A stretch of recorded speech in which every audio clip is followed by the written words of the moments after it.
На 2 октомври започват новините на телевизия Видин с мен Красимира Кръстева. Добър вечер, уважаеми зрители! В началото нека видим акцентите от днешния ден. Безплатно изготвяне на бизнес план и подготовка на документацията по стартовите помощи от стратегическия план се предвижда и за най-малките земеделски стопани. По повод отбелязването на Деня на възрастните хора, община Белоградчик раздаде хранителни продукти на местните центрове за възрастни. Видинският пилот Иван Иванов Жико триумфира на второ място в националния шампионат по планинско изкачване на Сърбия. За първи път се предвижда и за най-малките стопани да има безплатно изготвяне на бизнес план и подготовка на документацията по интервенциите от стратегическия план за развитие на земеделието и селските райони за периода 2023-2027 година. Очаква се приемът по тях да стартира през ноември, подчерта Цветомир Ценков, експерт в областния информационен център в Видин. В България селскостопанския сектор играе важна роля за икономиката. Около 4% от брутната добавена стойност и над 6% от общата заетост в страната се генерират от селскостопанския сектор. В тази връзка стратегията на България е насочена към насърчаване на устойчивото развитие на селскостопанския сектор чрез подпомагане за достатъчно надежден земеделски доход и повишаване на конкурентоспособността. В плана се предвиждат различни интервенции за подобряване на условията на живот и труд в селските райони и за посрещане на нуждите на младите и на дребните земеделски стопани. По предстоящите приеми за стартови помощи за подкрепа на млади и нови земеделски стопани, както и за помощ на много малки земеделски стопанства, Националната служба за съвети в земеделието ще предоставя безплатни съветнически услуги за кандидатите, включваща проверка и окомплектоване на изискуемите документи, съдействие за качването на тази документация в системата за електронно управление, изготвяне на заявление за подпомагане, изготвяне на заявление за второ плащане, изготвяне на бизнес план, което е много съществена част от цялата подготовка на проектното предложение, както и предоставяне на съвети за изпълнението на бизнес плана. За първи път безплатно писане на бизнес плана и подготовка на документацията ще има и за най-малките стопани, подчерта Цветомир Ценков. Трябва да кажем, че и до момента Националната служба за съвети в земеделието, конкретно във Видин чрез областния офис на службата, имаше подобна дейност за втория програмен период, на практика изготвяше безплатно проекта. Тази дейност в момента продължава. Новото и хубавото, че освен малките стопанства и младите фермери, както са популярни, ще се подпомагат и най-малките стопанства. Това се прави за първи път. Очаква се през следващия месец да бъдат отворени приеми по интервенциите, за които ще се изготвят безплатно документите и ще се подготвя безвъзмездно бизнес плана. Планувано е през месец ноември да стартира стартова помощ за установяване на млади земеделски стопани в селското стопанство с бюджет от 90 милиона евро, подпомагане на много малки земеделски стопанства, 30 милиона евро ще е подкрепата за много малките земеделски стопанства и стартова помощ за установяване на нови земеделски стопани в селското стопанство. Отново, това е другата мярка, 20 милиона евро са предвидени. Тази безплатна подкрепа е изключително важна, защото спестява разходи на земеделските стопани, споделя Ценков. Нашия областен информационен център и екипа на областния офис на службата за съвети в земеделието се партнират от години и така трябва да ви кажа, че ние насочваме младите стопани натам и вярвам, че има резултат. Самите данни говорят, че в изминалия програмен период 24 млади фермери от област Видин са получили финансова подкрепа по 25 000 евро за всеки проект от програмата за развитие на селските райони. Тогава те получаваха по 25 000 евро, за новата мярка ще получават по 30 000 евро. Това е различното. Разбира се, тази бройка от 24 души може да бъде увеличена много нагоре.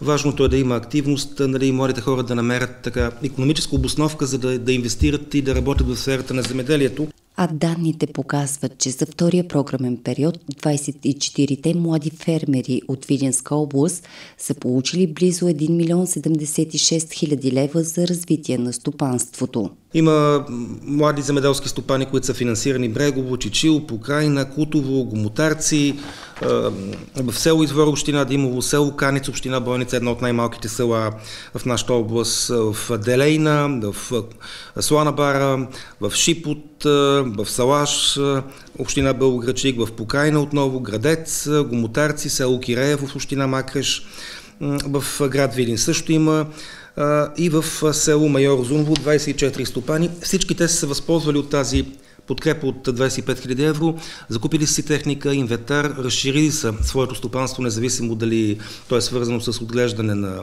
зеленчуци, овощни насаждения или пък е животновъдно стопанство.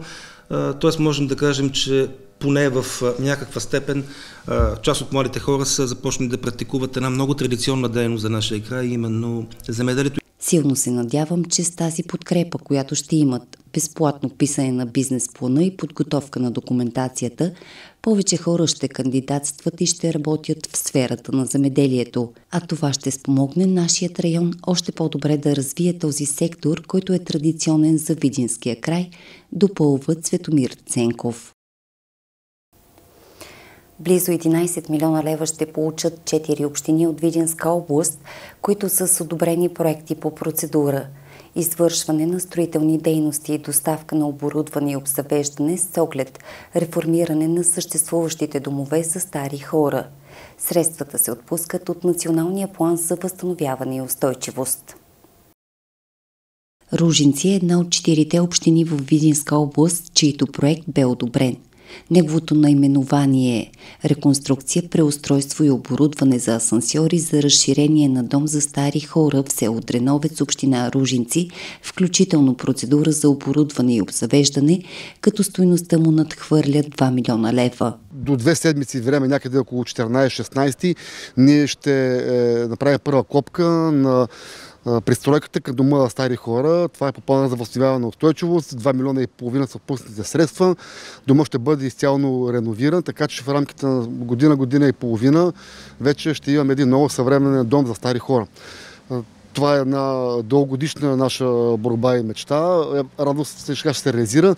Започваме и изграждането на 12 улици в 5 населени места по програмата Развитие селски райони от предния програмен период. Това са около 3 км улици, които ще бъдат изцяло изградени с бордюри и 2 слоя асфалта. Близо 2 милиона и 500 хиляди лева безвъзмездно финансиране получава и община Видин за реализацията на проект реформиране на дом за стари хора в село Кутово. Малко над 3 милиона и 600 хиляди лева е безвъзмездната финансова помощ за община Кула за реализирането на проект. Извършване на строителни дейности и доставка на оборудване и обзавеждане на дом за стари хора в град Кула, област Видин. Безвъзмездната подкрепа за община Димово възлиза на почти 2 милиона и 600 хиляди лева, като с нея ще се изпълни проект. Извършване на строителни дейности за реконструкция и дострояване на сградата и доставка на оборудване и обзавеждане в дом за стари хора в село Гара Орешец, община Димово. Международният ден на възрастните хора бе отбелязан подобаващо в Белоградчик. Хората от третата възраст бяха поздравени от общинското ръководство, а центровете за възрастни хора на територията на общината получиха пакети с хранителни продукти. Община Белоградчик обърна специално внимание на хората от третата възраст. На територията на общината функционират Център за настаняване от семейен тип за пълнолетни лица с деменция в село Дъбравка, Дом за пълнолетни лица с деменция в село Салаш, както и дневен център за стари хора в Белоградчик. За всички тях бяха подсигурени пакети с плодове и лакомства, а екип от общинската администрация посети домовете и връчи хранителните пакети на възрастните. За домуващите обаче бе много по-важно отношението и вниманието, което те получават от страна на общинското ръководство и социалните служби. В дневния център Незабравка в Белоградчик хората бяха трогнати. Те изказаха благодарност за оказаното внимание. Милена Василева, управител на дневния център, прочете връченият и поздравителен адрес от името на община Белоградчик. Позволете ми да изразя своето преклонение пред житейския ви опит. трудолюбието и почтеността, с които през годините сте оставили своя отпечатък върху обществото. Благодаря, че ви има сред нас, за да ни напомняте, че най-важното в живота е любовта и добротата, които сме раздали във времето. Приемете моите сърдечни благопожелания за здраве, дълголетие и спокойни старини. Честит празник! Посетен бе и клубът на пенсионера Мадона в Белоградчик. Там за всички членове на клуба, които са 150 на брой, бяха подсигурени пакети с лакомства, а пожеланието към тях бе и занапред да продължават активно да се включват в обществения живот на общината. За първи път решихме да дадем едни хранителни пакети на всичките наши 150 членове. Отдавна го мислихме, обаче все нямаше пари и не можеше да се получи. Тази година, благодарение на новото ръководство в общината, получихме една добра сума, от която закупихме си национална насия за група Пей сърце. Останаха малко пари, да направихме и тези хранителни пакети на стойност 20 лева за всеки един от членовете, които са ни платили членски внос за последните 2 години. И оставили сме и малко пари за новия клуб, за да се заведеме, малко така да ни е по-добре и по-весело на душата. И това е. И на всички пенсионери от сърце желаем това да не прекъсва почти всяка година. По-малко да зарадваме хората, защото на нас и малките зрънца радост са нещо голямо. Елена Александрова, главен експерт социални дейности в община Белоградчик, връчи хранителни пакети за домуващите в село Салаш на управителя на дома. Международния ден на възрастните хора община Белоградчик подготви за своите домуващи в Центъра за настаняване на тип за пълнолетни лица с деменция в село Дъбравка, в Дома за пълнолетни лица с деменция в село Салаш и за Дневния център за възрастни хора в града. Скромно подаръче почивка във връзка с празника. Също така цяло с така добри чувства и благопожелания. Приемаме своя поздрав и към всички възрастни хора, които живеят в община Белоградчик. Да бъдат все така здрави, щастливи, усмихнати и дълголетен и спокоен живот им желаем. А ние от общинска администрация ще се погрижим, ако имат някакви проблеми или нужди, да ги решаваме на време и с Божия помощ още много дълги години. Живи и здрави да бъдат. Екипът от общинската администрация в Белоградчик посети и Центъра за настаняване от семейен тип за пълнолетни лица с деменция в село Дъбравка с управител Петя Желева. Идеята бе да се внесе глътка разнообразие в тяхното ежедневие. Обитателите на центъра бяха поздравени, а пакетите оставени на личните им шкафчета. С този жест община Белоградчик показа своята почит и уважение към възрастните хора, които в съзнателния си активен живот са градили тази община и са дали принос за облика и днес. 3 пътни инцидента с материални щети и 2 с пострадали лица са регистрирани във Видинско само за дните от 20 до 26 септември, сочат данните на сектор Пътна полиция към областна дирекция на МВР. За отчетния период са издадени 268 електронни фиша. За периода от 20 до 26 септември униформените са проверили 152 души, както и 135 моторни превозни средства. Над 110 са установените нарушения на Закона за движение по пътищата.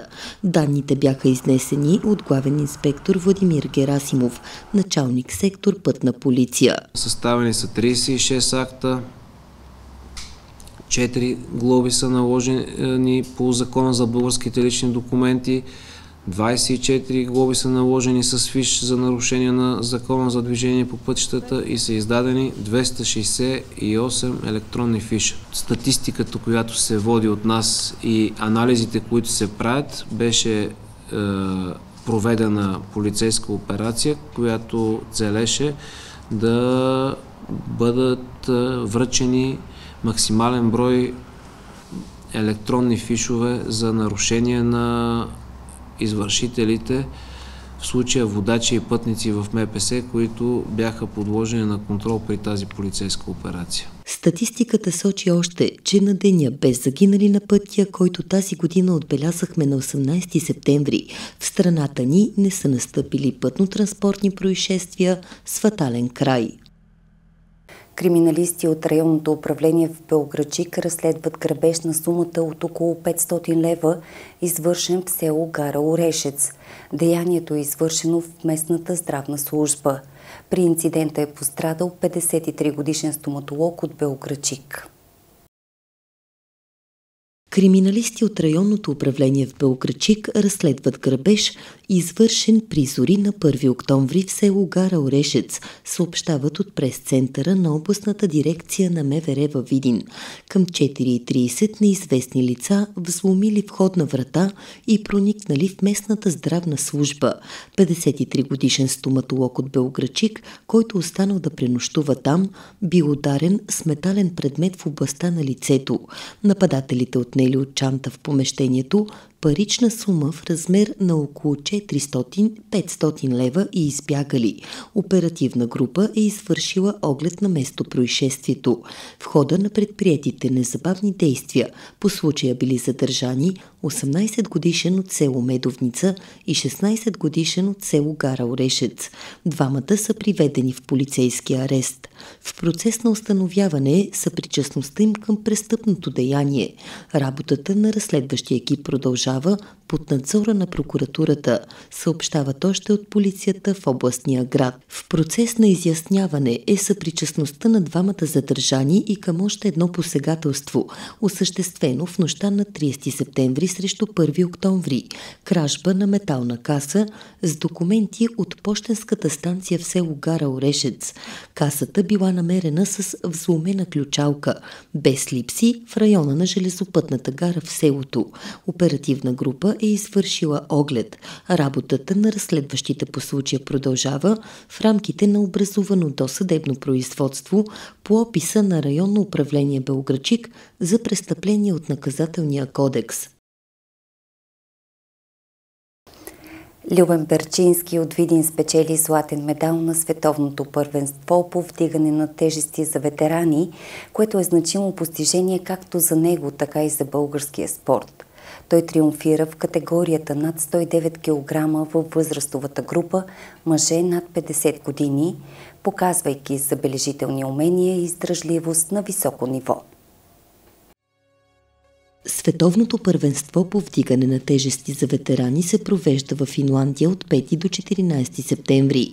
Видинският спортист Любен Перчински успява да се качи на най-високото стъпало на шампионската стълба, като елиминира конкуренция от редица държави. Световната титла завоювах още с целта, която си поставих предишната година. След 2 години медалист, крайно време беше да взема своето. Постигнах го тая година. 3 международни състезания, 3 първи места, 3 пъти химна свири в чест на България и на мен. Конкуренцията беше слаба. Просто аз бях класа на другите, не че толкова слаби, но бях най-млад, от 50 до 54 години и разликата вече в възрастта от 50 до 54 има огромно значение. 1-2 години значението си оказва огромно влияние. Предишните години бях на 48, на 49 години и бях най-възрастния в категорията и поляците ме надвиваха, но тази година съдбата ми върна всичко това, което ми беше взела и постигнах и европейската и световната титла с по 3 опита в упражнения, 2 в изхвърлянето и 1 в изтласкването. И на европейското, и на световното бяха напълно достатъчни да вземат титлите. Емблематичният за Видин щангист става световен шампион, въпреки травмите, с които се налага да се бори дори по време на състезанието. Спортният дух и силната воля обаче надделяват над физическата болка. В Албания направих много силно състезание, постигнах много големи резултати, но там класирането не беше по двубоя, по една друга система изследване на възрастта с спрямо резултата. И там постигнах това, което вдигах цяла година на тренировка. Просто на европейското и на световното не се вложих напълно, защото специално на европейското бях още по-добре подготвен, но се съхраних за световното първенство и се оказах прав, защото травмите дойдоха веднага след европейското.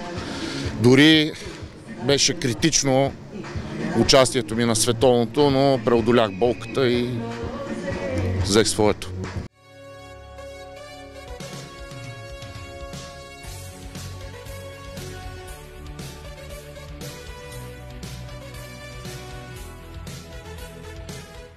Не бях изобщо в добро физическо състояние, само на мобилизация и на сила и подкрепата от всички, които усещах подкрепата през цялото време на подготовката и на самите състезания. Огромна подкрепа от всички.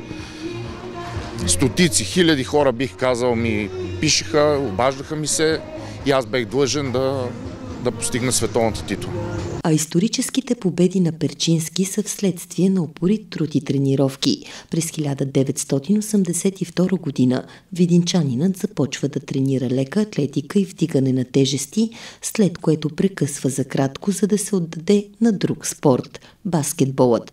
Завършва Националната спортна академия като треньор, а през 2021 година Перчински отново се завръща в залата по вдигане на тежести. В последните 3 години, в които активно започнах, се завърнах в спорта, целият си живот го подчиних на една единствена идея – да се съхранявам, да бъда в добро физическо състояние, да състезавам на много високо ниво. Това нещо го правя по няколко причини. Първата причина е, че се усещам в перфектно здравословно състояние. Всичките болешки, високи кръвно и така нататък, всичкото замина. Другото нещо, което виждам хората колко много ме подкрепят в това свое начинание. И другото, което трябва да даваме личен пример на младото поколение, да видят, че нещата могат да се постигат, човек може да постигне мечтите си дори и на 50 години.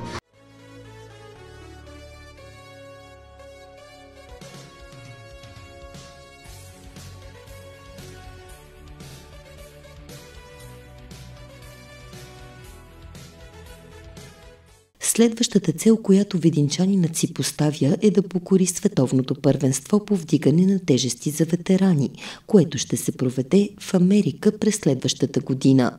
Моята цел, която е много трудна за изпълнение, защото финансовите неща там са много, много големи, целта ми е искам да отида и да ги набия в Америка.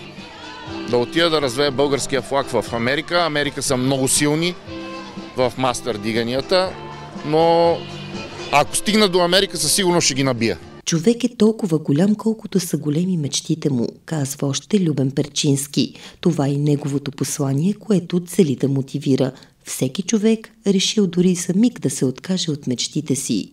Аз съм пример как човек дори на 50 години, когато преследва това, което иска, прави това, което обича, рано или късно съдбата му се отблагодарява. Любен Перчински, България.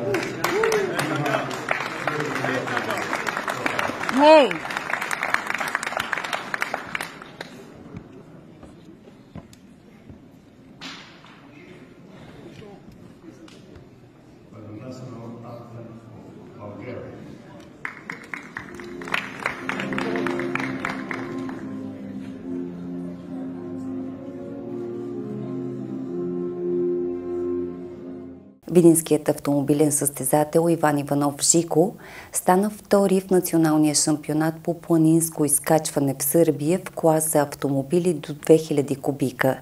Надпреварата се проведе на 28 и 29 септември, а от Видин взеха участие 3 пилоти. Видинският пилот Иван Иванов Жико за пореден път триумфира и на сръбска земя. Родният състезател успява да постигне общо време от 5 минути и 26 секунди в двете изкачвания, което го прави втори в клас 7 и 6 в генералното класиране. Това е второ място в клас 7 до 2000 кубика, това са група А и Н за хомологирани автомобили. И 6-то в генералното завоювахме от 54 автомобила участвали в планинско. Това е национален отворен шампионат международен на Сърбия по планинско изкачване, в който тази година ние взимаме участие. За сега това ни е второ участие на планинско.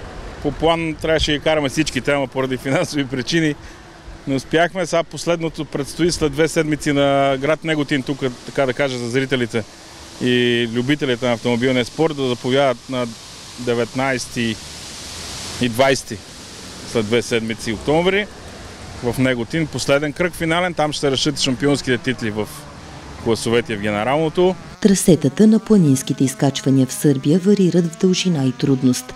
Те често включват стръмни изкачвания, остри завои и опасни отсечки, което изисква прецизност и внимание от пилотите. Беше едно много добро състезание, в същото време много трудно, защото условията се променят. В събота тренирахме на слънце, много хубаво време, 30 градуса, жега. Обаче в неделя от нощеска почна да вали, мъгла и дъжд.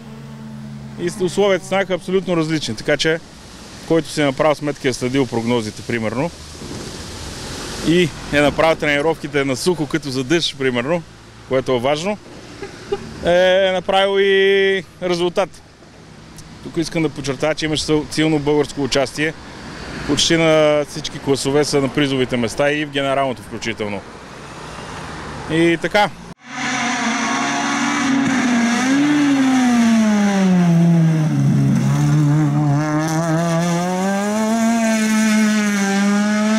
Трасето е много специфично, специално тук на Авала, това е връх Авала до Белград. Много тесно и технично. В същото време и бързо на места, обаче една грешка е фатална, понеже няма место за коригиране на автомобила толкова тесно. Все едно за един автомобил не е двупосочна лента, една лента е, което пък е различно от другите трасета и много добро, 4 км и 200, това може би е най-дългото трасе в планинския шампионат, който караме. И така, организацията беше на ниво, както винаги, всичко точно. Да благодаря на нашите партньори, които ни подкрепят тук от Видин специално, фирми. В същото време продължава да ни подкрепят, независимо, че няма шампионат в България и не участваме тук. Много редко има 1-2 автошоута. Имаше, но тази година с нашите неразбори там на федерациите нямаме сезон, както казах и преди. Дано на година да имаме вече и рали шампионат и наш сезон си да имаме, защото тази година нищо. Конфликти между Българската федерация по автомобилен спорт и Автомобилната федерация на България се отразяват негативно на организирането на състезания и лицензирането на клубовете, което принуждава пилотите да търсят алтернативи извън страната, казва още Иван Иванов. Ние тази година си участваме със сръбски лиценз, защото нямаме възможност тук да си извадиме български. Няма легитимна федерация, няма лицензирана федерация, която да ни издаде лиценз и после виза за организация на състезания и така нататък. Както си е по закон, нещата са тук малко сложени, са толкова лесни, нали, да отстрани. И сме принудени да возиме в Сърбия. Хората ни канат там и ни уважават много. Просто отношението е страхотно, но все пак по-добре да си караме за България, нали? Видинско присъствие ще има и в последния кръг от националния шампионат на Сърбия, който ще се проведе след 2 седмици в Неготин. Задължително сме там. Тук трябва да уважиме комшиите. Те от сега са ни пуснали покани. Там всичко точно очакват ни с нетърпение. Трасето ще си бъде най-вероятно старото, доколко знам. Тренирано. Аз имам участие тук, 2-3 участия до сега, 2-3 години. И както се казва, това си не е домашно състезание, може да не вземем участие.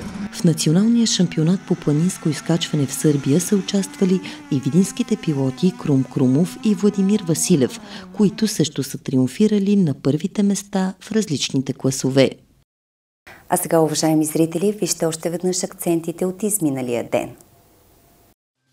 Безплатно изготвяне на бизнес план и подготовка на документацията по стартовите помощи от стратегическия план се предвижда и за най-малките земеделски стопани. По повод отбелязването на Деня на възрастните хора, община Белоградчик раздаде хранителни продукти на местните центрове за възрастни. Видинският пилот Иван Иванов Жико триумфира на второ място в националния шампионат по планинско изкачване на Сърбия. Такива бяха по-важните новини в сряда, 2 октомври. Благодарим ви, че бяхте с нас. А сега, уважаеми зрители, останете с програмата на телевизия Видин. От дежурният екип на емисия новини от мен Красимира Кръстева. Хубава вечер!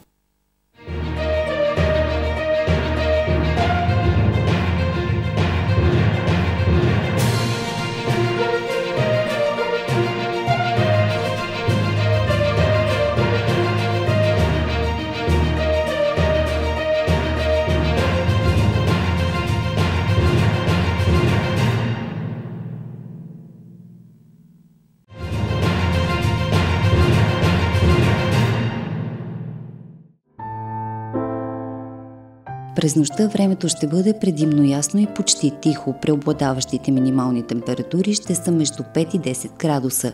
Утре ще е слънчево с разкъсана висока, по-късно през деня над крайните северозападни райони и средна облачност.